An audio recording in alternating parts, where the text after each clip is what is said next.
Dear students, last video में हमने HSC part 2 का कंप्यूटर साइंस का मॉडल पेपर उठाया था और उसका सेक्शन ए कंप्लीट हमने ओएमआर शीट पर सॉल्व किया था।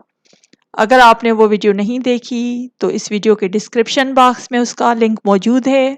उस वीडियो का लिंक आपको अभी स्क्रीन पर भी नज़र आ रहा है, तो अगर आपने नहीं देखा तो इस वीडियो को ज़रूर देखें।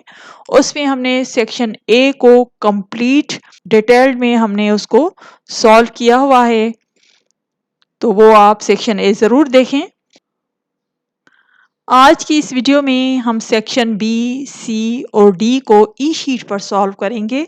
तो सबसे पहले एक नज़र क्वेश्चन पेपर पे डालते हैं और उसके बाद ई शीट को देखेंगे और प्रॉपरली हम उस पे फिर बाद में उस पे पेपर भी अटेम्प्ट करेंगे। हमारे पास सेक्शन बी में क्वेश्चन नंबर 2 आता है और जिसमें से हमें 6 पार्ट्स अटेम्प्ट करने हैं और इसमें टोटल पार्ट्स जो हमारे पास 9 पार्ट्स हैं। सेक्शन सी में क्वेश्चन नंबर 3 आता है, इसमें भी टोटल हमारे पास 9 पार्ट्स हैं और उसमें से हमें 6 पार्ट्स अटेम्प्ट करने हैं। सेक्शन डी में हमें जो लॉन्ग क्वेश्चन में हमें आंसर देना है, डिटेल्ड आंसर देने हैं और सेक्शन डी में हमारे पास आता है क्वेश्चन नंबर 4, 5, 6 और 7। तो हमें इसमें से कोई भी 4 में से 3 आंसर देने हैं और हर क्वेश्चन के मार्क्स जो हैं वो 8 हैं, तो हमें ये डिटेल्ड में ये आंसर देने हैं।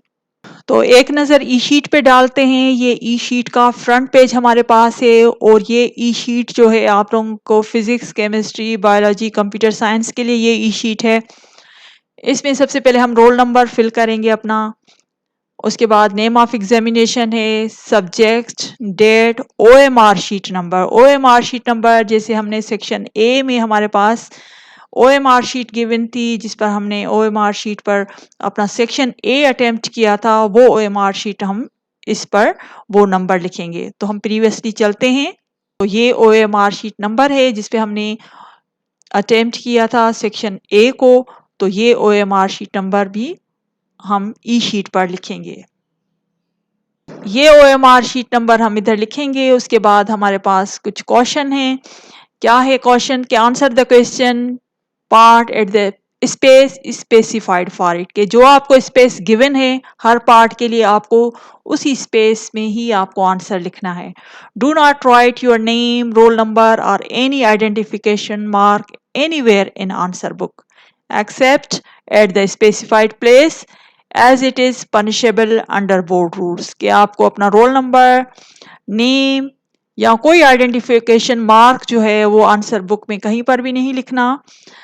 जस्ट जहाँ पर रिक्वायर्ड है जैसे एग्जामिनेशन नेम, पेपर वगैरह, सिर्फ इसके अलावा आप लोगों ने कहीं पर भी अपना कोई आइडेंटिफिकेशन मार्क, रोल नंबर या नेम नहीं लिखना। तो एक नज़र ई शीट पर डालते हैं। ये ई शीट का सेकंड पेज है जिसपे नॉट फॉर यूज है। ये क्वेश्चन नंबर 2 पार्ट 1 के लिए हमारे पास स्पेस है, इसमें हमें अपना आंसर लिखना है। क्वेश्चन नंबर 2 पार्ट 2 का ये स्पेस है। अगर आपको कोई पार्ट चॉइस पे छोड़ना है, फॉर एग्जांपल हमारे पास टोटल 9 पार्ट्स थे और उसमें से हमें 6 अटेम्प्ट करने हैं, तो उसमें से अगर आपको कोई भी चॉइस पे छोड़ना है तो उसका हम स्पेस छोड़ देंगे। तो ये जब हम ई शीट पर पेपर सॉल्व करेंगे तो आप लोगों को ये चीज़ क्लियर हो जाएगी। क्वेश्चन नंबर 2 पार्ट 3 के लिए ये स्पेस है। क्वेश्चन नंबर 2 पार्ट 4 के लिए, 5 के लिए, 6 के लिए, 7 के लिए, 8 के लिए और क्वेश्चन नंबर 2 पार्ट 9 के लिए और ये पार्ट 10 के लिए। लेकिन हमारे पास टोटल 9 पार्ट्स हैं, जबकि ये ई शीट जनरल बनाई गई है फिजिक्स, केमिस्ट्री, कंप्यूटर साइंस और बायोलॉजी के लिए। तो ये 10th वाला पार्ट, इसको हम ब्लैंक छोड़ देंगे। सेक्शन सी में हमारे पास क्वेश्चन नंबर 3 था, उसमें भी हमारे पास टोटल 9 पार्ट्स थे जिसमें से हमें 6 पार्ट्स अटेम्प्ट करने थे। तो उनके लिए ये स्पेस है पार्ट 1 के लिए, पार्ट 2 के लिए, क्वेश्चन नंबर 3 पार्ट 3 के लिए और ये पार्ट 4 के लिए, 5 के लिए, 6 के लिए भी। इसमें भी हमारे पास टोटल 9 पार्ट्स थे, 6 अटेम्प्ट करने हैं। तो जिस पे हमें जो हमें चॉइस पे छोड़ने हैं तो वो स्पेस हमें खाली छोड़ देने हैं। तो 9 के लिए और 10th के लिए, तो 10th पार्ट इसमें भी हमारे पास नहीं है तो इसको हम ब्लैंक छोड़ देंगे। उसके बाद सेक्शन डी में हमारे पास क्वेश्चन नंबर थे 4, 5, 6 और 7 और ये हमें लॉन्ग क्वेश्चन में डिटेल्ड आंसर हमें इनके देने थे। क्वेश्चन नंबर 4 पेज 1, हर क्वेश्चन के लिए हमारे पास 4 पेजेस हैं। Question number 4 page 2, question number 4 page 3, question number 4 page same. Question number 5 के लिए भी हमारे पास 4 पेजेस हैं, page 2, page 3, page 4। Question number 6 के लिए भी page 1, page 2, page 3, page 4। Question number 7 के लिए भी पेज 1, पेज 2, पेज 3 और पेज 4 है। तो अब हम चलते हैं प्रॉपरली, हम पेपर स्टार्ट करते हैं अपना। सेक्शन बी से हम स्टार्ट करेंगे, तो let's start.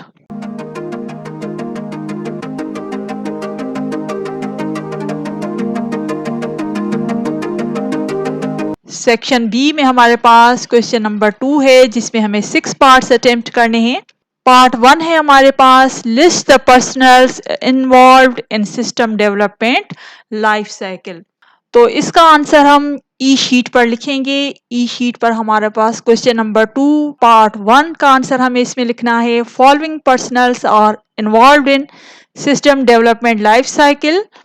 Number 1 management personals, number 2 project manager, number 3 system analyst, number 4 programmer, number 5 software tester and number 6 customer. Question number 2 part 2 में हमारे पास है draw a label diagram to show the states of process। तो हमें diagram बनानी है जिसमें हमें स्टेट्स ऑफ प्रोसेस जो है वो शो करनी है। तो ये हमारा आंसर है क्वेश्चन नंबर 2 पार्ट 2 का, जिसमें हमने शो करवाया है स्टेट्स ऑफ प्रोसेस, जिसमें 5 स्टेट्स ऑफ प्रोसेस हैं, new, ready, running, blocked and terminated. Question number 2 part 3 हमारे पास है what is the most risky method of implementation in system development life cycle and why. Question 3 हम choice पे छोड़ रहे हैं, लेकिन फिर भी मैंने सोचा कि आप लोगों को इसका आंसर पता होना चाहिए, तो हमने इसमें ये सॉल्व किया है। आप लोगों को पता है कि इम्प्लीमेंटेशन मेथड के डिफरेंट तरीक़ेकार हैं, parallel implementation, direct implementation, phased implementation और पायलट इम्प्लीमेंटेशन। तो सबसे जो रिस्की मेथड है वो है direct implementation method is the more risky method of implementation because this method involves the old system being completely dropped and the new system being completely implemented at the same time। कि हम पुराना जो system हमारे पास था हम उसको exempt कर दें, ख़त्म करके जो नया सिस्टम हमने बनवाया है उसको हम इम्प्लीमेंट कर। तो इसमें क्या होता है कि ओल्ड सिस्टम को हम बिल्कुल ड्रॉप करके न्यू सिस्टम को इम्प्लीमेंट कर देते हैं। The old system is no longer available and if new system gets failure within few days, अगर कुछ दिनों में इसमें कोई प्रॉब्लम आ जाता है or not work properly according to the organization requirement, then there will be unrecoverable loss of data।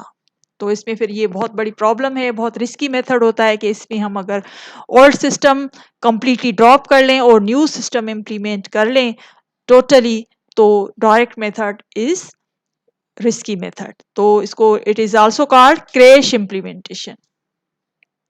तो for example हमने ये क्वेश्चन चॉइस पे छोड़ना है, तो हम क्या करेंगे, ये स्पेस क्या करेंगे, हम ब्लैंक छोड़ देंगे। ठीक है, स्पेस पे हम कुछ नहीं करेंगे क्योंकि हमारे पास 9 पार्ट्स में से हमें कोई भी क्या करना है कि हमें 6 पार्ट्स अटेम्प्ट करने हैं। तो जिसमें हमने पार्ट 1 किया, पार्ट 2 किया, अब आगे चल के देखते हैं। तो फोर्थ पार्ट हमारे पास है point out valid and invalid variable names, give reason if a variable is invalid. तो हमें इसमें से देखना है कि कौन सा वेरिएबल नेम वैलिड है और कौन सा वेरिएबल नेम इनवैलिड है। तो हमने वेरिएबल्स के जो नेम्स के रूल्स हमने पढ़े थे, तो आप लोगों को पता होगा कि कौन सा वेरिएबल नेम हम रख सकते हैं और कौन सा वेरिएबल नेम हम नहीं रख सकते। जो इनवैलिड है तो उसका हमें रीजन भी देना है। तो चले देखते हैं। फॉर एग्जांपल ये पार्ट भी फॉर एग्जांपल हमने चॉइस पे छोड़ना है, तो फिर हम इसके लिए क्या करेंगे। तो इसका आंसर है नेम जो है वो वैलिड वेरिएबल नेम है। ट्रिपल ए जो है a C is a case sensitive language, लेकिन अगर हमने कंप्लीट प्रोग्राम कैपिटल में लिखा है तो ये वेरिएबल नेम भी हम दे सकते हैं, तो ये भी हमारे पास वैलिड हो जाएगा। 9A इज इनवैलिड, क्योंकि वेरिएबल्स रूल्स हमने पढ़े हैं और उसमें आप लोगों को पता है कि first character must be alphabet और अंडरस्कोर, तो ये इनवैलिड है। यूएस डॉलर साइन, तो आप लोगों को पता है ये डॉलर साइन, इस तरह के special symbols are not allowed. A underscore B is valid. C plus plus is invalid. एक तो ये रिजर्व वर्ड्स में ये आता है कि सी प्लस प्लस लैंग्वेज का नाम है, और plus plus is not allowed, इस तरह से ये इनवैलिड हो जाएगा। तो फॉर एग्जांपल ये भी अगर हमें चॉइस पे छोड़ना है ये क्वेश्चन भी को, तो क्वेश्चन नंबर 2 का पार्ट 4 भी हम क्या करेंगे, ब्लैंक छोड़ देंगे। दोनों हमें चॉइस पे छोड़ें। अब क्वेश्चन नंबर 2 पार्ट 5 की तरफ चलते हैं। क्वेश्चन नंबर 2 पार्ट 5 में हमें एक्सप्रेशंस इवेल्युएट करने हैं, और ये एक्सप्रेशन चल के हम ई शीट पर सॉल्व करते हैं। क्वेश्चन नंबर 2 पार्ट 5 में ये हमें एक्सप्रेशन इवेल्युएट करनी है, जिसमें हमारे पास है 2 माइनस 8.5 एक ब्रैकेट में, और दूसरी ब्रैकेट में हमारे पास है 6 डिवाइड बाय 7 प्लस 4.2। तो ये हमें प्रेसिडेंस रूल्स के अकॉर्डिंग इसको हमें सॉल्व करना है, और इसका हमारे पास आंसर आया है -32.825। बी पार्ट में भी हमारे पास इसी तरह से ही एक्सप्रेशन है जिसको हमने सॉल्व किया है, और तो हमने इसको एक्सप्रेशन को जब हम सॉल्व करेंगे तो हमारे पास आ जाएगा 253 आंसर आ जाएगा। क्वेश्चन नंबर 6 में हमारे पास पूछा गया है कि write the output of the following error free program, और ये बहरहाल हमें ये प्रोग्राम दिया गया है, इसका हमें आउटपुट निकालना है। तो चल के देखते हैं कि इसका आउटपुट क्या होगा। तो हम स्क्रीन की तरफ चलते हैं, ई शीट की तरफ चलते हैं। इसका जो क्वेश्चन नंबर 2 पार्ट 6 का जो आउटपुट हमारे पास आएगा, a equals to 1, b equals to 0, x equals to 1 and y equals to 1। लेकिन मैं आप लोगों को इसकी थोड़ी एक्सप्लेनेशन देना चाहती हूँ, तो हम एक स्लाइड की जानिब बढ़ते हैं, तो आपको ये कॉन्सेप्ट उसमें क्लियर हो जाएगा कि किस तरह से इसका आउटपुट आया है। इस प्रोग्राम का हमें आउटपुट फाइंड करना है। Write the output of following error free programs. तो सबसे पहले हम देखेंगे कि यहाँ पर हमारे पास कौन से वेरिएबल्स हैं। तो हमारे पास इसमें है a, b, x and y। उसके बाद हमारे पास स्टेटमेंट है कि b equals to a plus plus. तो ये है post increment operator. Post increment operator में क्या होता है कि value of a assign to b first. सबसे पहले a की जो वैल्यू है, it means 0 value will be assigned to b, then it will be incremented by 1, then a will be incremented by 1। a की वैल्यू जो 0 थी, तो a की न्यू वैल्यू जो होगी वो 1 हो जाएगी। इट मीन्स b तो 0 ही रहा, जबकि a की वैल्यू है वो 1 हो गई। नेक्स्ट स्टेटमेंट इसके साथ हमारे पास है y equals two plus plus x। ये है प्री इंक्रीमेंट। प्री इंक्रीमेंट में क्या होता है कि सबसे पहले x की वैल्यू में इंक्रीमेंट होगी, उसके बाद जो इंक्रीमेंट वाली वैल्यू है वो असाइन हो जाएगी y को।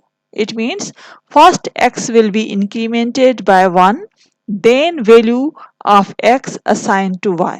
तो x की वैल्यू क्या थी, पहले 0 थी, लेकिन पहले x में इंक्रीमेंट होगी। जब x में इंक्रीमेंट हुई तो x की वैल्यू हो गई 1, और फिर 1 जो वैल्यू हो वो ही असाइन हो गई y को। तो हमारे पास x की वैल्यू भी 1 हो गई और y की वैल्यू भी 1 हो गई। तो हमारे पास मेमोरी में अब b की वैल्यू 0 है, a की वैल्यू 1 है, x की वैल्यू भी 1 है और y की वैल्यू भी 1 है। एक खास बात जो मुझे आप लोगों को बतानी है वो है कि हम जब आउटपुट देखते हैं तो हम सी आउट स्टेटमेंट को ज़रूर देखते हैं कि जो कुछ सी आउट स्टेटमेंट में जिस अंदाज से सी आउट स्टेटमेंट में हम प्रिंट करवाएंगे उसी तरह से हमारा आउटपुट डिस्प्ले होगा। तो इसमें देखें सी आउट में हमारे पास क्या है, इन्वर्टेड कामों में जो चीज़ होगी वो वैसी ही आउटपुट में आएगी। तो लिखा होगा हमारे पास a इक्वल्स टू, जैसे हमारे पास आउटपुट है a इक्वल्स टू 1, तो देखिए सी आउट स्टेटमेंट में हमारे पास है a इक्वल्स टू, और उसके बाद ये जो a मेमोरी में जो वैल्यू a की पड़ी है वो a की वैल्यू डिस्प्ले हो गई। उसके बाद क्या है, एंड लाइन, मतलब कि नेक्स्ट लाइन पे स्लैश एन वाला काम एंड मैनिपुलेटर करता है। एंड लाइन मतलब कि नेक्स्ट लाइन पे चले जाएंगे, तो नेक्स्ट लाइन पे चले जाएंगे। नेक्स्ट लाइन में फिर क्या है, बी की वैल्यू जो यहाँ पर हमारे पास मेमोरी में बी की वैल्यू है 0, वो डिस्प्ले हो जाएगी। उसके बाद अगेन है एंड लाइन के नेक्स्ट लाइन पे चले जाओ, नेक्स्ट लाइन पे चले जाएंगे। उसके बाद क्या है, x इक्वल्स टू जो भी इन्वर्टेड कामा में होगा वो यहाँ डिस्प्ले होगा। x की वैल्यू मेमोरी में क्या पड़ी है, 1, तो ये वैल्यू 1 हो गई। उसके बाद है अगेन एंड लाइन के अगेन नेक्स्ट लाइन पे चले जाओ, नेक्स्ट लाइन पे कर्सर चला जाएगा और again y equals to y, तो y की वैल्यू भी हमारे पास 1 है। तो इस तरह से ये इसका आउटपुट आ जाएगा, a equals to 1, b equals to 0, x equals to 1 और y इक्वल्स टू 1। इस पैटर्न में जो हमारे पास आउटपुट प्रिंट होगा, जो मैंने आप लोगों को ई शीट पे दिखाया है। तो ये हमारा रिजल्ट है, आउटपुट है क्वेश्चन नंबर 2 पार्ट 6 का आंसर है। तो हम C++ के आपको प्रोग्राम की तरफ भी मैं आपको लेके चलती हूँ और उसमें भी आपको इसका आउटपुट दिखाते हैं।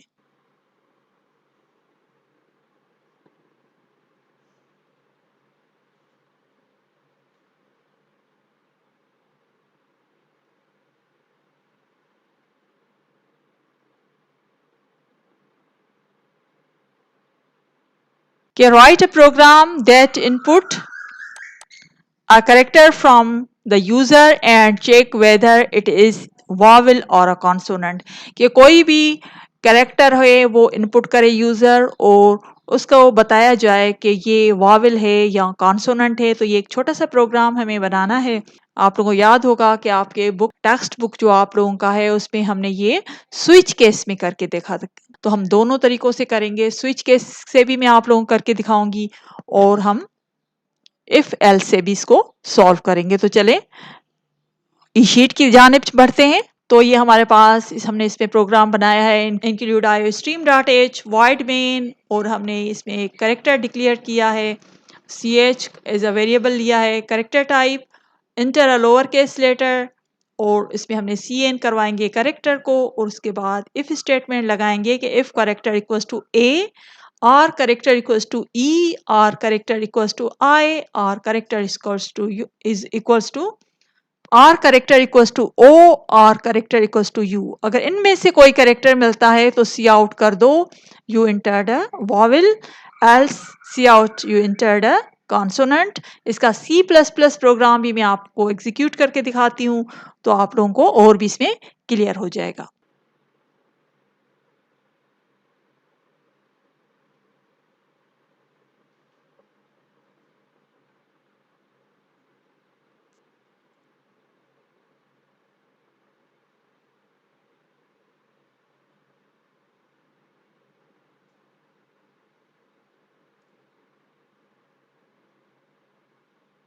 ये हमने स्विच केस से भी हमने ये करके देखा है कि फॉर एग्जांपल आप लोगों को ये प्रोग्राम आपकी टेक्स्ट बुक में भी अवेलेबल है।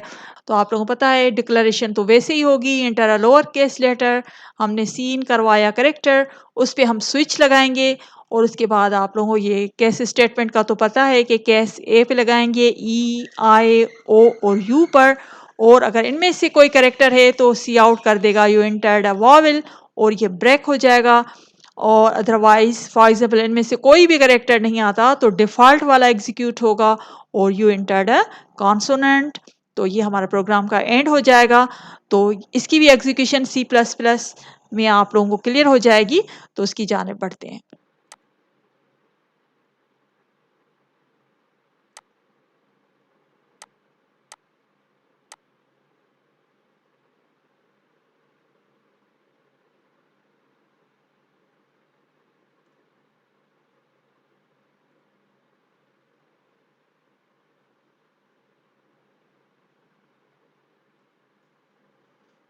एट्थ पार्ट में हमारे पास है write a program that input a 3-digit number from the user and displays it in reverse order.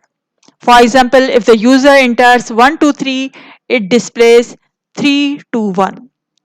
तो इस प्रोग्राम को करके देखते हैं, बहुत ही आसान प्रोग्राम है। पार्ट 8 जो है उसमें है सबसे पहले कि include IO stream dot H लिखेंगे, इंक्लूड कॉर्नर डॉट एच जो भी हम प्रोग्राम स्टार्ट करने से पहले लिखते हैं, क्योंकि ये हेडर फाइल्स हैं, ये लिखना बहुत ज़रूरी है। वाइड मेन, और इसके अंदर हमने 4 वेरिएबल्स लिए हैं। एक के अंदर हम नंबर जो है वो इनपुट करवाएंगे 3 डिजिट नंबर, और ए बी सी जो वेरिएबल्स हैं उनके अंदर हम इसको सॉल्व करेंगे कि इनको रिवर्स ऑर्डर में लाएंगे।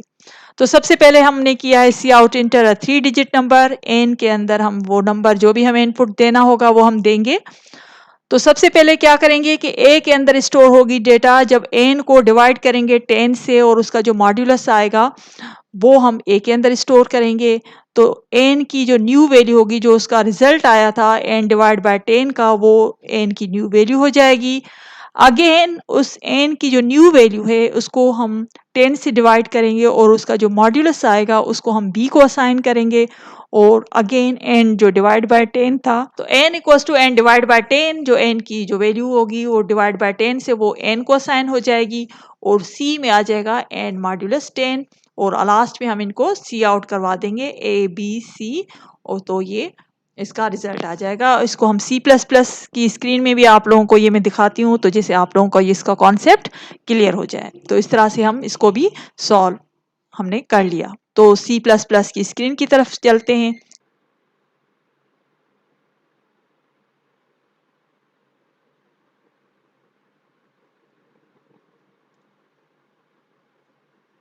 क्वेश्चन नंबर 2 का जो पार्ट 9 है उसमें है briefly describe wide pointer with the help of an example. तो इसको भी चल के ई शीट पर देखते हैं, सॉल्व करते हैं। हमारे 6 क्वेश्चंस कंप्लीट ई शीट पर हो चुके हैं। तो लेकिन ये हमें चॉइस पे छोड़ना है, लेकिन इसके सॉल्यूशंस आपके पास होने चाहिए।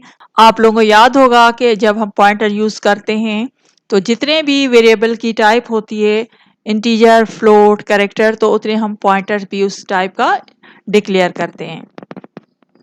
तो लेकिन अगर हमारे पास इंटीजर, फ्लोट और कैरेक्टर टाइप की डेटा है तो हम तीन तीन पॉइंटर्स इस्तेमाल करने के बजाय अगर हम एक पॉइंटर से ये काम करवा सकते हैं तो क्यों ना हम एक पॉइंटर इस्तेमाल करें और हम उससे तीनों जो टाइप के पॉइंटर्स का काम ले सकते हैं। तो इस वो है वॉइड पॉइंटर। तो क्या है, the void pointer is the type of pointer that can store the address of any type of variable, the type of pointer variable and the type of variable it refer must be same. ये तो आप लोगों को पता है कि pointers की ये क्या है, मेन बात ये है कि type of a pointer and the type of variable it refer must be same. जैसे इंटीजर टाइप का अगर हमारे पास वेरिएबल है तो इंटीजर टाइप का पॉइंटर भी होना चाहिए। फ्लोट टाइप का अगर हमने वेरिएबल लिया है तो फ्लोट टाइप का भी पॉइंटर होना चाहिए। और अगर हमने करेक्टर टाइप की कोई डेटा ली है तो हमें करेक्टर टाइप का उसके एड्रेस के लिए पॉइंटर चाहिए। It restricts the use of pointer variable to a specific type of variable, क्योंकि ये ही बड़ा प्रॉब्लम था कि हम क्या करते हैं, स्पेसिफिक टाइप का वेरिएबल अगर है तो स्पेसिफिक टाइप का पॉइंटर भी होना चाहिए। A pointer variable can store the address of any type of variable if it is declared as void। लेकिन अगर हम उसको void डेटा टाइप उसकी डिक्लेयर करेंगे तो हम उसको किसी भी टाइप के का pointer as a floating point type pointer, as a character type pointer और as a integer type pointer भी हम इस्तेमाल कर सकेंगे। तो इसका सिंटैक्स क्या होगा कि उसकी डेटा टाइप हम लिखेंगे void और ये पॉइंटर सिंबल और लिखेंगे p is the pointer of type void। तो इसका एग्जाम्पल देखते हैं। तो एग्जाम्पल में हमने क्या किया है, हमारे पास है integer n equals to 10, float है हमारे पास f इक्वल्स टू 23.78 और character equals to at the rate of, इसको सिंगल कोट में हमने बंद किया है क्योंकि करेक्टर डेटा टाइप है। अगर हम वाइड पॉइंट इस्तेमाल नहीं करते तो हमें 3 पॉइंटर्स चाहिए होते इनको पॉइंट करने के लिए, लेकिन हमने अगर इसको वाइड पॉइंटर हम लेंगे तो हम तीनों टाइप की वैल्यूज के साथ हम इस पॉइंटर को इस्तेमाल कर सकेंगे। तो सबसे पहले हमने क्या किया है, इसको ptr equals to address of n, सबसे पहले हमने ये इंटीजर टाइप की इसको एड्रेस दी और उसको सी आउट करवा दिया। उसके बाद हमने इसको पॉइंटर को इस एड्रेस दी f की जो फ्लोट टाइप का वेरिएबल है तो ये फ्लोट टाइप का पॉइंटर बन गया हमारे पास और उसको सी आउट करवा दिया और इसमें लास्ट में हमने इसको एड्रेस दी सी की के करेक्टर टाइप पॉइंटर हो गया और हमने इसको सी आउट करवा दिया। तो आपने देखा कि एक पॉइंटर को हमने वो जब हम वाइड पॉइंटर हम डिक्लेयर करते हैं तो हम इसको तीनों डेटा टाइप्स का पॉइंटर के तौर भी हम इसको इस्तेमाल कर सकते हैं। तो अगर इसको भी हमें चॉइस पे छोड़ना है तो हम क्या करेंगे, इसको हम ई शीट पर नहीं लिखेंगे, तो हमने ये भी ई शीट का स्पेस जो है वो हम ब्लैंक छोड़ देंगे। अब हम सेक्शन सी की जानिब बढ़ेंगे। Section C contains 18 marks. Section C में हमारे पास क्वेश्चन नंबर 3 है, attempt any 6 parts from the following, all parts carry equal marks. के 6 पार्ट्स अटेम्प्ट करने हैं और ईच पार्ट कंटेन 3 नंबर्स। तो पार्ट 1 है हमारे पास, list 3 advantages of using function overloading in a program. तो ई शीट पे चलते हैं और चल के इसको सॉल्व करते हैं। इस पोर्शन में हम क्वेश्चन नंबर 3 के पार्ट 1 को अटेम्प्ट किया है, एडवांटेजेस ऑफ फंक्शन ओवरलोडिंग। तो नंबर 1 हमारे पास इसमें एडवांटेज है, using function overloading we can declare multiple function with same name that have slightly different purposes. तो फंक्शन ओवरलोडिंग में क्या होता है कि हम एक ही नाम से मल्टीपल फंक्शंस डिक्लेयर कर सकते हैं, बेशक उनका जो काम होगा वो स्लाइटली डिफरेंट होगा और हम डिफरेंट पर्पस के लिए वो फंक्शंस इस्तेमाल करेंगे। सेकंड एडवांटेज है, multiple functions have same name so it is easier to remember as compare to different names of a function. Third advantage है function overloading has lower complexity of program execution. Question number 3 part 2 में हमारे पास है, compare private and public access specifier with an example. Question number 3 के part 2 में हम क्या करेंगे कि प्राइवेट एक्सेस स्पेसिफायर और पब्लिक एक्सेस स्पेसिफायर को कंपेयर करेंगे आपस में। Public access specifiers tells the compiler that the member defined in a class are accessible only within the class and its friend functions। कि ये जो एक्सेस स्पेसिफायर जो declare किए गए हैं प्राइवेट के साथ, वो सिर्फ क्लास के अंदर और उस क्लास के अंदर जो दूसरे फंक्शन डिक्लेयर किए गए हैं उसके अंदर सिर्फ हम इनको इस्तेमाल कर सकते हैं।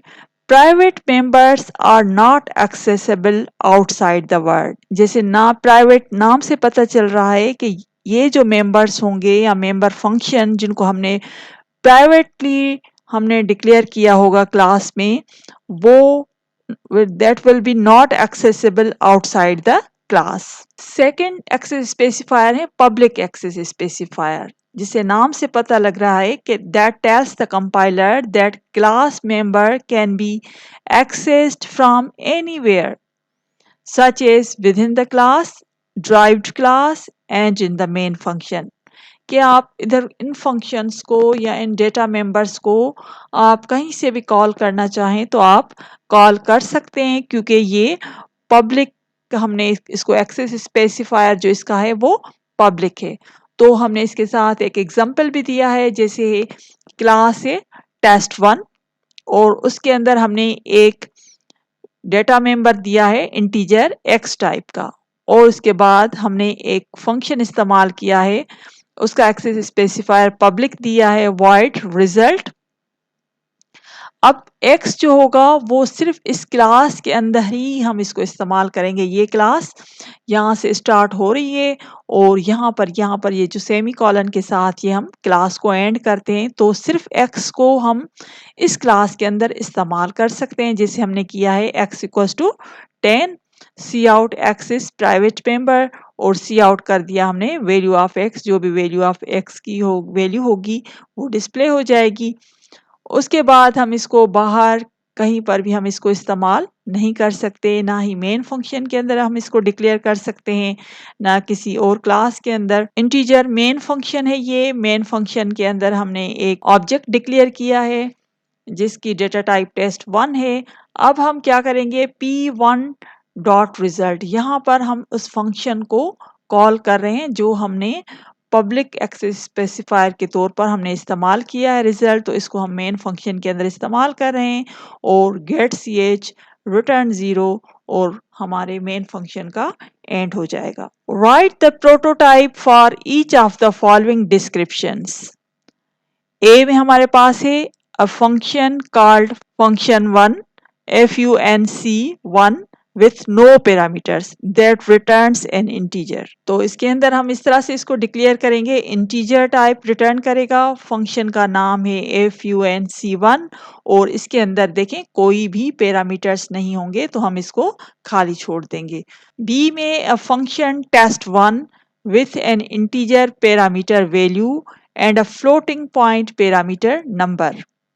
The function return an integer। इसका आंसर ये होगा कि हमारे पास test1 के नाम से एक फंक्शन है जिसके अंदर दो पैरामीटर्स है, एक a है इंटीजर टाइप का और b है फ्लोट टाइप का, और ये फंक्शन जो वैल्यू रिटर्न करेगा वो इंटीजर टाइप वैल्यू रिटर्न करेगा। और आप लोगों को पता है कि जब भी हम प्रोटोटाइप या कोई डिक्लेरेशन करते हैं फंक्शन की तो उसके एंड में, फंक्शन प्रोटोटाइप के एंड में हम सेमीकोलन लगाते हैं। सी है हमारे पास a function called swap with two integers x y by reference and returns a character। Function का नाम है स्वैप। फंक्शन में क्या है, दो बाय रेफरेंस हमने इंटीजर टाइप पैरामीटर्स दिए हैं बाय रेफरेंस, एक का है नाम x और दूसरा इंटीजर टाइप का है y, और ये फंक्शन जो वैल्यू रिटर्न करेगा वो कैरेक्टर टाइप वैल्यू रिटर्न करेगा। तो ये था क्वेश्चन नंबर 3 पार्ट 3 का आंसर। क्वेश्चन नंबर 4 हमारे पास है find the errors in the following code. इसका आंसर इस तरह से होगा कि हमने for example void tester integer, दो इंटीजर टाइप के इसमें पैरामीटर्स हैं, लेकिन बात यह है कि जैसे फंक्शन प्रोटोटाइप और फंक्शन हेडर दोनों की डिक्लेरेशन जो होती है वो सेम होती है। Function declaration or function prototype and function headers are mismatch, क्योंकि जैसे हमने void टेस्टर, लेकिन इसके अंदर हमने इंटीजर टाइप के बस दो डिक्लेयर किए हैं, लेकिन हमने इसमें इंटीजर एम लिखा है और ये बाय रेफरेंस हमने एन लिखा है, तो देखें दोनों को सेम होना चाहिए। सिर्फ क्या डिफरेंस होता है कि इधर सेमीकोलन होती है और इधर हम सेमीकोलन नहीं देते। तो ये नंबर 1 एरर जो हमारे पास है कि दोनों ये मिसमैच है, आपस में दोनों आपस में मिसमैच है। एरर नंबर 2 है हमारे पास कि undefined symbol N, capital N, M और कैपिटल एम कि जो भी हमने इस फंक्शन के अंदर जो वेरिएबल्स इस्तेमाल किए हैं उनको हमने डिक्लेयर ही कहीं नहीं किया। और एरर 3 है combination of upper and lower case letters is not allowed. जैसे हमें पता है C++ और C लैंग्वेज और केस सेंसिटिव लैंग्वेजेस, तो इनके अंदर ये एरर आएगा कि कुछ लेटर्स हमने कैपिटल में लिखे हैं और कुछ लेटर्स जो हमने स्मॉल में लिखे हैं, तो ये अनडिफाइंड सिंबल का भी इसमें एरर आएगा, और दूसरा कि केस सेंसिटिव होने की वजह से भी ये एरर डिस्प्ले होगा। और सेमीकोलन और line terminator is not allowed. ये जब भी हम एंड करते हैं तो क्लास का एंड हम इससे करते हैं, लेकिन कभी भी फंक्शन का जो एंड होता है, फंक्शन की बॉडी का जो एंड होता है उसमें हम सेमीकोलन नहीं लगाते। या तो हम लाइन टर्मिनेटर किसी स्टेटमेंट के साथ लगाते हैं या क्लास का जो एंड है वो हम सेमीकोलन के साथ करते हैं, लेकिन ये भी एक एरर है इसमें कि फंक्शन का कभी भी हम एंड सेमीकोलन से नहीं करते, तो सेमीकोलन इज नॉट अलाउड। तो ये आंसर था क्वेश्चन नंबर 3 का पार्ट 4। क्वेश्चन नंबर 3 का पार्ट 5 है हमारे पास, write a C++ program to open a file in binary mode to write data at the end of the file. तो हमने हमारे सिलेबस में जो है बाइनरी मोड से हम ओपन तो फाइल कर सकते हैं, लेकिन उसमें कोई डेटा राइट करने का हमारे सिलेबस में इंक्लूड नहीं है। और वैसे हमारे पास टोटल 9 पार्ट्स हैं, तो ये पार्ट जो है हम चॉइस में छोड़ देते हैं। 6 पार्ट में हमें प्रोग्राम बनाना है, write a C++ program to read and store 7 numbers in an array and display these in descending order। तो सबसे पहले हमें नंबर्स इनपुट करवाने हैं और बाद में हमें डिसेंडिंग ऑर्डर में उनको डिस्प्ले करवाना है। तो चलते हैं ई शीट की जानिब। तो हमने किया include iostream.h, include conio.h, void main। हमने एक अरे डिक्लेयर किया है इंटीजर टाइप का, उसका नाम है a, और i, j और टेम्पररी वेरिएबल हमने डिक्लेयर किए हैं। तो सबसे पहले 7 नंबर हम अरे में इनपुट करवाएंगे। तो सबसे पहले लिखेंगे C out enter 7 numbers 1 on each line for i equals to 0, क्योंकि अरे जो होता है हमेशा वो i 0 से उसका इंडेक्स स्टार्ट होता है। तो i equals to 0, i is less than 7। 0 to 6 में मतलब कि 7 नंबर्स हमारे आ जाएंगे i प्लस प्लस। तो इस लूप पे हमारे पास क्या होंगे कि 7 नंबर इनपुट हो जाएंगे। ठीक है, इस लूप के अंदर 7 नंबर हमने सी इन कर देंगे, तो उसके 0 लोकेशन 1 2 3 4 5 6 लोकेशन तक हमारे ये नंबर 7 नंबर्स हमारे अरे में आ जाएंगे। अब इसके बाद है कि जो हमने नंबर इनपुट करवाए हैं उसको डिसेंडिंग ऑर्डर में हमें प्रिंट करना है। तो उसके लिए हम 2 लूप चलाएंगे, for i equals to 0, i is less than 7, i plus plus, और दूसरा हम लगाएंगे for j equals to 0, j is less than 7 minus i, j plus plus. और इसके अंदर हम एक कंडीशन लगाएंगे, if aj is less than aj plus 1। अगर फर्स्ट वाली जो वैल्यू है वो सेकंड वाले से छोटी है तो क्या करें, ये इधर क्या करें, स्वैपिंग होगी। टेम्पररी जो वेरिएबल लिया है उसके अंदर aj की वैल्यू जाएगी, aj के अंदर aj प्लस 1 की वैल्यू जाएगी, और aj प्लस 1 में टेम्पररी की वैल्यू जाएगी। तो इस तरह से ये हमारी वैल्यूज एक्सचेंज हो जाएंगी। जो बड़ा नंबर होगा वो आगे चला जाएगा, जो छोटा नंबर होगा वो नीचे आ जाएगा। तो जब तक ये लूप चलेगा तो ये हमारी तमाम जो है वो सॉर्टिंग जो होगी वो डिसेंडिंग ऑर्डर में हो जाएगी। उसके बाद हमें जो नंबर हैं वो डिसेंडिंग ऑर्डर वाले वो हमें प्रिंट भी करवाने हैं आउटपुट स्क्रीन पर। तो हम लिखेंगे सी आउट डिसेंडिंग ऑर्डर, और उसमें हम ये जो भी 0 to 7 लोकेशन जो डिसेंडिंग ऑर्डर में नंबर्स मेमोरी में पढ़े हैं तो उनको हम क्या करेंगे, सी आउट करवाएंगे aj, तो वो हमारे पास डिस्प्ले हो जाएंगे। तो इसका हम C++ प्रोग्राम भी हम देख लेते हैं, जैसे आप लोगों को ज़्यादा उस पर क्लियरिटी हो जाए। तो चलते हैं C++ के स्क्रीन पर। ये सेम प्रोग्राम अरे में 7 नंबर्स ले और हमने डिसेंडिंग ऑर्डर में वो प्रिंट करे। तो ये प्रोग्राम हमने C++ में लिखा है। अब हम इसको रन करवा के देखते हैं। कंट्रोल F9 करेंगे, inter any 7 numbers in an अरे, कोई भी 7 नंबर्स हम इनपुट करवाएंगे। तो देखिए ये हमारे पास डिसेंडिंग ऑर्डर में डिस्प्ले हो गए। क्वेश्चन 3 पार्ट 7 है हमारे पास, trace the output of following error free program segment. इस प्रोग्राम का हमें आउटपुट निकालना है। तो क्वेश्चन नंबर 3 पार्ट 7 का जो आउटपुट है वो आएगा 34714। लेकिन मैं चाहती हूँ कि आप लोगों को थोड़ा सा मैं ये डिटेल में समझाऊं कि जैसे आप लोगों को इसमें कोई कंफ्यूजन ना हो, थोड़ी सी कैलकुलेशन इसमें हमें करनी है। तो चलते हैं एक और स्लाइड की तरफ और इसको डिटेल में समझते हैं। जैसे हमारे पास प्रोग्राम है trace the output of following error free program segment. इसमें हमने अरे इस्तेमाल किया है जिसके अंदर हमारे पास 5 उसके अंदर नंबर होंगे, इंटीजर अरे A5 वैल्यूज का अरे होगा। A4 के जो उसका फोर्थ जिस नंबर की इंडेक्स है उसकी वैल्यू क्या है, 3 है। अब हमें एक लूप मिला है जिसमें है for i equals to 3। and I is greater than or equals to 0, I minus minus, तो I की इनिशियल वैल्यू इसमें क्या है 3 है, और I क्या है जब तक ग्रेटर देन और इक्वल्स टू 0 होगा तब तक हम इसको चलाएंगे, और इसमें देखें I की वैल्यू में डिक्रीमेंट आ रहा है कि इट मीन्स जैसे फॉर लूप का की खासियत ये है, क्वालिटी ये है कि इसमें नंबर ऑफ इटरेशंस हमें एडवांस में ही पता होती हैं कि ये लूप कितनी मर्तबा एग्जीक्यूट होगा। तो ये लूप एग्जीक्यूट होगा 4 टाइम्स। सबसे पहले 4 इटरेशन इसकी होंगी, इट मीन्स इसकी 4 इटरेशंस होंगी।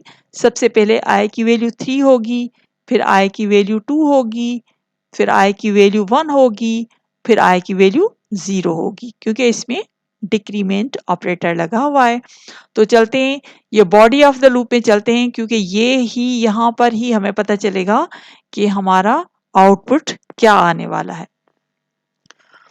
तो सबसे पहले फर्स्ट इटरेशन जैसे होगी तो देखें इस स्टेटमेंट को अपनी नजर में देखें, क्या है ए आई की वैल्यू क्या है हमारे पास 3, तो देखें ए आई की वैल्यू हमारे पास क्या है 3 इक्वल्स टू 2, सेम हमने रखा multiply by A I plus 1, आई की वैल्यू क्या है अभी 3 प्लस 1, और उसके बाद क्या है माइनस आई की वैल्यू हमारे पास क्या है 3, तो वो लिखेंगे। अब इस इटरेशन को सॉल्व करेंगे तो a3 equals to 2 multiply by a, जब हम ये ब्रैकेट को सॉल्व करेंगे तो क्या आ जाएगा 3 प्लस 1, तो 4 माइनस 3। आगे चलते हैं, अगेन 2 मल्टीप्लाई बाय A4, आप लोगों को पता है A4 की हमें क्या वैल्यू बताई गई है, A4 इक्वल्स टू 3, तो हमने A4 की वैल्यू A4 की जगह पर इनपुट की तो ये हो गई 3, और अगेन ये माइनस आई की वैल्यू जो 3 थी वो 3 हो गई।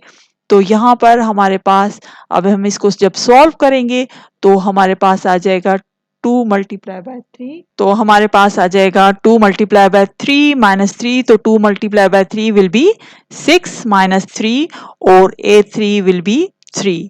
तो उसके बाद ये स्टेटमेंट में क्या हो जाएगा सी आउट ए आई की मतलब A3 की वैल्यू जो हमारे पास क्या होगी 3 आ जाएगी, तो ये हमारे आउटपुट में आ जाएगा 3।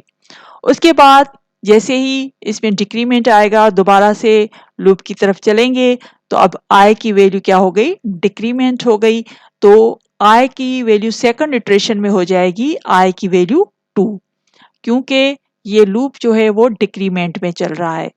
अब अगेन हम लूप में हो जाएंगे, कंडीशन ट्रू है, I is greater than I equals to 0, condition true है, तो ये body of the loop again execute होगी। अगेन जब एग्जीक्यूट होगी तो अगेन हम लिखेंगे ए आई की वैल्यू क्या है 2 इक्वल्स टू 2 मल्टीप्लाई बाय ए, आई की वैल्यू इस वक्त हमारे पास क्या है 2 प्लस 1 माइनस आई, तो ये माइनस 2 हमने रखा।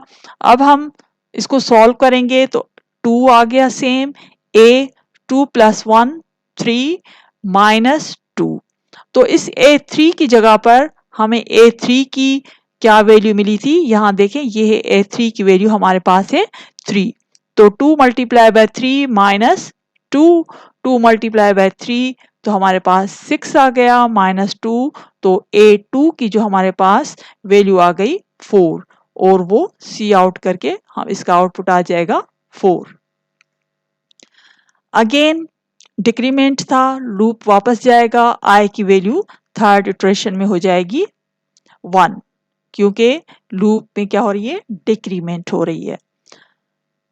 अब अगेन कंडीशन ट्रू है, I is equals to 1, that 1 is it means ये कंडीशन हमारी अभी भी ट्रू है कि जब तक आई की वैल्यू ग्रेटर देन और इक्वल्स टू 0 होगी तब तक ये लूप एग्जीक्यूट होगा। अब आते हैं इस लूप के बॉडी ऑफ द लूप में ए आई की वैल्यू क्या है इस करंटली आई की वैल्यू है 1, तो हमने 1 रखा इक्वल्स टू 2, स्टेटमेंट है हमारे पास 2 multiply bye A I plus 1, current I की वैल्यू क्या है हमारे पास आई प्लस 1 माइनस आई, तो माइनस आई की वैल्यू करंटली हमारे पास 1 है। तो अब हम नेक्स्ट इसको सॉल्व करेंगे। ए टू की हमारे पास वैल्यू देखें, ए टू की वैल्यू हमारे पास है 4। तो ए टू की वैल्यू हमने 4 रखी, माइनस आई, 2 मल्टीप्लाई बाय 4 करेंगे तो हमारे पास 8 आंसर आ गया, माइनस 1, और हमारे पास ए वन की वैल्यू आ गई 7, और सी आउट में हमारे पास है ए आई, तो ए आई की वैल्यू हमारे पास क्या है 7। अब लास्ट इटरेशन में, फोर्थ इटरेशन में आई की वैल्यू क्या होगी 0, क्योंकि डिक्रीमेंट लूप चल रहा है, तो आई की वैल्यू 0 है। अभी भी कंडीशन ट्रू है क्योंकि आई इज ग्रेटर देन और इक्वल्स टू 0, तो इस कंडीशन में इक्वल्स टू 0 से ये लूप, ये कंडीशन ट्रू हो जाएगी और ये लूप एग्जीक्यूट होगा। अब हमारे पास ए आई की वैल्यू हमारे पास करंटली क्या है 0, इक्वल्स टू 2 मल्टीप्लाई बाय ए की वैल्यू हमारे पास क्या है 2 मल्टीप्लाई बाय ए, और ब्रैकेट में आई प्लस 1, तो आई की वैल्यू करंटली हमारे पास 0 है, और प्लस 1 माइनस आई, ये स्टेटमेंट हमने लिखी और हम इसको सॉल्व करेंगे तो हमारे पास क्या आ जाएगा 2 मल्टीप्लाई बाय ए, 0 प्लस 1 तो 1 हो जाएगी, कि ए वन की वैल्यू जो हमारे पास है वो 7 है। तो ए वन की वैल्यू हमारे पास 7 है, उसको हम पुट करेंगे, तो and minus 0, 2 multiply by 7 equals to 14, तो हमारे पास ये सी आउट से ए आई करेंगे तो हमारे पास ये आउटपुट आ गया 14। तो इस तरह से ये आउटपुट हमारा क्वेश्चन नंबर 3 का पार्ट 7 का आंसर जो हमारे पास आउटपुट आएगा 34714। क्वेश्चन नंबर 3 का 8th पार्ट हमारे पास 8th पार्ट है, list different modes of opening files in C plus plus and describe append and truncate mode. तो चलते हैं इस शीट पर, इसको देखते हैं और इसको हम सॉल्व करते हैं। जिससे कि हमें पता है कि हमारे पास टोटल 9 पार्ट्स हैं, जिसमें से हम कोई भी 6 पार्ट्स हमें अटेम्प्ट करने हैं। तो इसके अंदर हम डिफरेंट मोड्स इस्तेमाल करते हैं। फाइल हैंडलिंग के अंदर डिफरेंट मोड्स हमारे पास होते हैं। ये फर्स्ट वह है ओपन फॉर इनपुट ऑपरेशन, या रीडिंग अ फाइल के लिए हम इस्तेमाल करते हैं। ये आउट का जो है ओपन फॉर आउटपुट ऑपरेशन या राइटिंग अ फाइल के लिए हम इस्तेमाल करते हैं। ये है बाइनरी मोड, इसका ओपन इन बाइनरी मोड, और ये है open a file for output and move the read write control to the end of the file. उसके बाद ये अपेंड है, append mode, all output to that file to be appended to the end, के end में कोई अगर आपको कोई एडिटिंग वगैरह करनी है या कोई डेटा ऐड करनी है तो ये अपेंड मोड लगाएंगे। उसके बाद है truncate mode, if the file open for output operation its existing contents are deleted and replaced by the new one, के जो पहले वाले कंटेंट्स होंगे वो डिलीट हो जाएंगे और उसमें की जगह पर न्यू कंटेंट्स आ जाएंगे।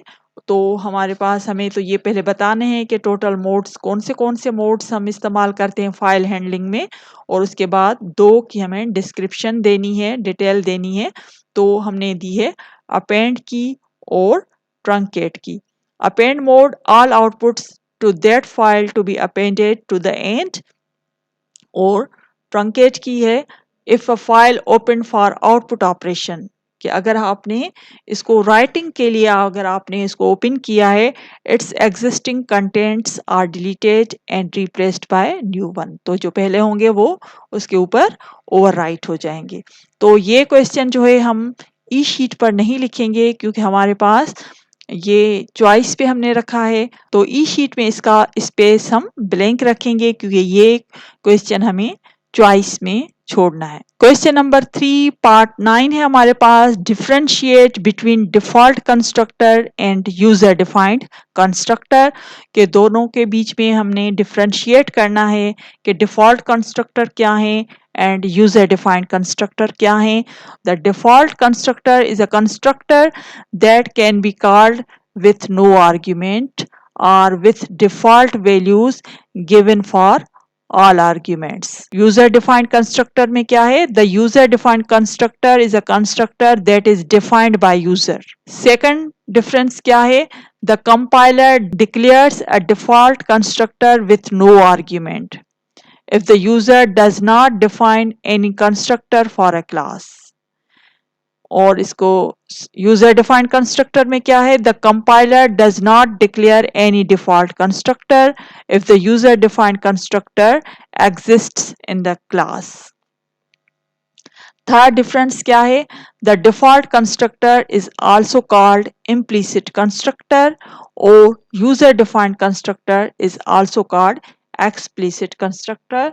तो ये आंसर था क्वेश्चन नंबर 3 का पार्ट 9 का. लेकिन ये पार्ट भी हम क्या करेंगे?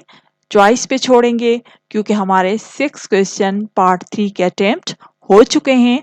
तो हम इसको भी ई शीट पर सॉल्व नहीं करेंगे. तो ई शीट पर ये हम स्पेस जो है ये फ्री छोड़ेंगे और इसको हम इसमें सॉल्व नहीं करेंगे. अब हम चलते हैं सेक्शन डी के जानिब. सेक्शन डी अब हम सॉल्व करेंगे. सेक्शन डी में हमारे पास है attempt any 3 question, all question carry equal marks. तो हमारे पास क्वेश्चन नंबर 4, 5, 6 और 7 है. 4 क्वेश्चंस हमारे पास है. इसमें से कोई भी 3 क्वेश्चन हम सॉल्व करेंगे. क्वेश्चन नंबर 4 हमारे पास है write a C++ program implementing a class with the name time. This class should have a constructor to initialize the hours, minutes and seconds to 0.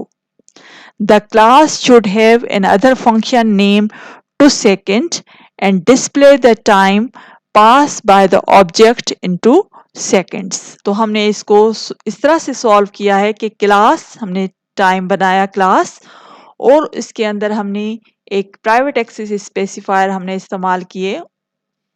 हमने डिक्लेयर किया क्लास टाइम के नाम से और हमने एक कंस्ट्रक्टर डिक्लेयर किया टाइम का क्योंकि ये कंस्ट्रक्टर की एक निशानी है, सिंबल है कि कंस्ट्रक्टर का नाम भी वही होता है जो क्लास का नाम होता है.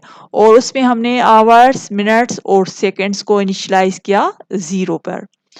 इसके अलावा हमें एक और बात कही गई कि एक मेंबर फंक्शन भी होना चाहिए जिसका नाम सेट टाइम होना चाहिए, जिसके अंदर जो भी हमें टाइम मिलेगा उसको हम उसके अंदर टाइम में रखेंगे और उसके बाद एक और फंक्शन इस्तेमाल करेंगे टू सेकेंड्स जो उस आवर्स को और मिनट्स को सेकंड में कन्वर्ट करेगा.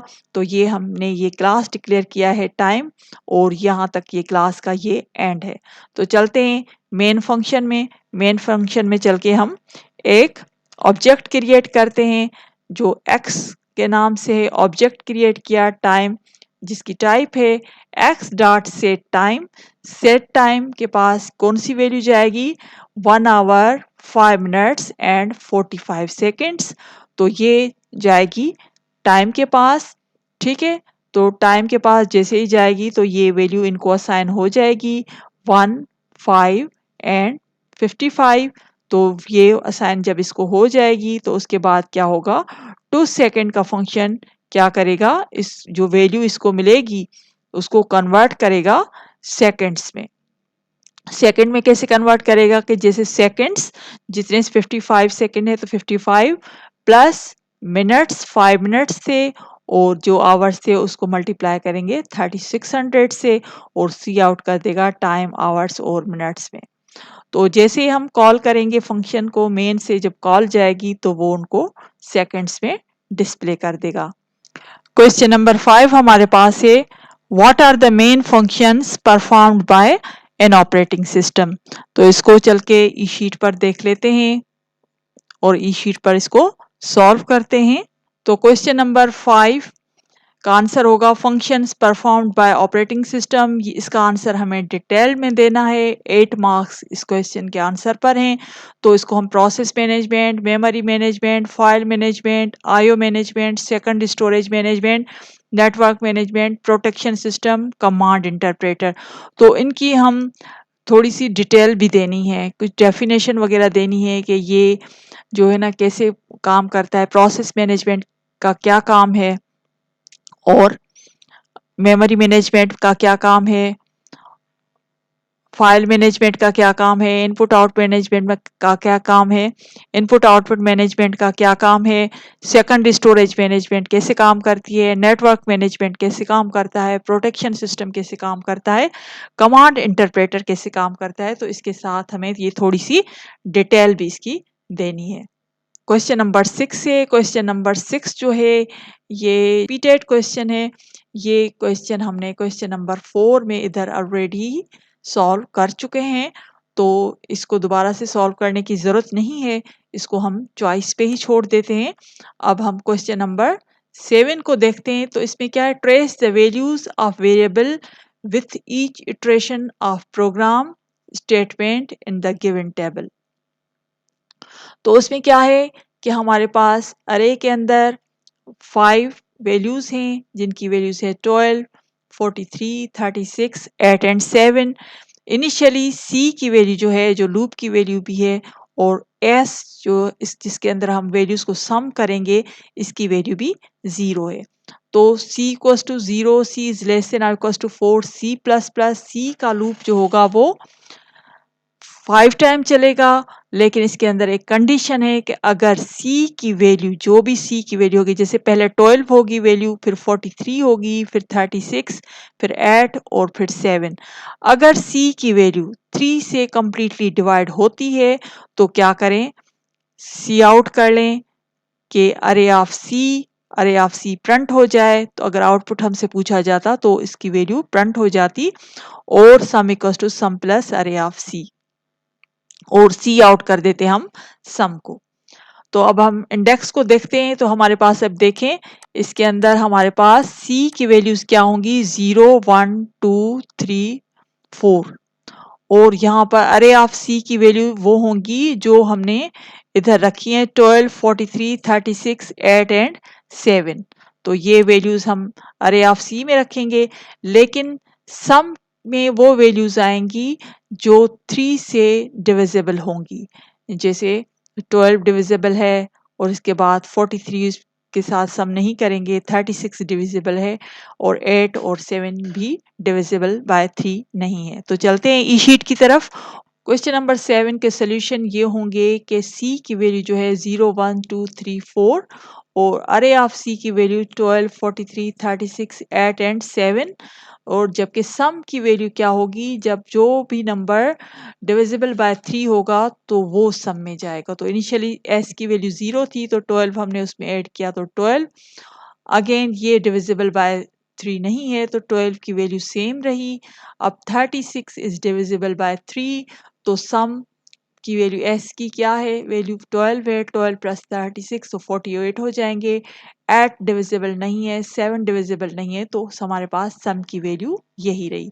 तो इस टेबल में हम इस तरह से, ये टेबल हमें फिल करनी थी, तो इसका आंसर कुछ इस तरह से होगा, लेकिन अगर हमसे आउटपुट पूछा जाता तो आउटपुट इसका कुछ डिफरेंट होता। अगर आपको ये वीडियो आपके लिए फ्रूटफुल हो तो आप मेरे चैनल को लाइक, सब्सक्राइब और शेयर ज़रूर कीजिएगा। Thank you very much. Best of luck.